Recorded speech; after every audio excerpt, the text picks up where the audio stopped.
Hello అండి అందరికీ. Weekend ఎలా నడుస్తుంది? అందరూ పండగ షాపింగ్లో బిజీ ఉన్నట్లున్నారు. ఇంతకీ రేపు పండగ ప్లాన్స్ ఏంటి? ఈ వీడియో వచ్చేసి ఆఫీస్ అవ్వగానే టీంతో కలిసి బయటకు వెళ్ళాను.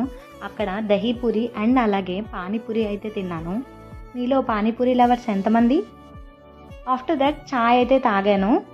నైట్ డిన్నర్కి వచ్చేసి మా హాస్టల్ దగ్గరలో ఉన్న ఆహార కుటీరం అనే ప్లేస్కి అయితే వెళ్ళాము. అక్కడ వచ్చేసి యాంబియన్స్ చాలా కూల్ అండ్ కామ్గా ఉంది. అక్కడ మేము టిఫిన్స్ అయితే ఆర్డర్ చేసాం. వేడి వేడిగా ఇడ్లీ, మసాలా దోశ అండ్ అలాగే ఎగ్ దోశ అయితే తిన్నాం. అదే ప్లేస్లో ఉన్న సోడా షాప్కి అయితే మేము వెళ్ళాం. ఈ మధ్య ఈ రంగురంగుల సోడాలు ఫేమస్ అవుతున్నాయి కదా. మేమైతే బ్లూబెర్రీ అండ్ అలాగే లెమన్ ఫ్లేవర్స్ అయితే తీసుకున్నాం. సో నాకు బ్లూబెర్రీ ఫ్లేవర్ అంటే చాలా ఇష్టం. ఆఫ్టర్ దట్ మేమైతే నిన్న జరిగిన మ్యాచ్ అయితే చూసేసి డే అయితే ఎండ్ చేసేసాం. Thank you so much for watching the video and spending time. Do subscribe the channel.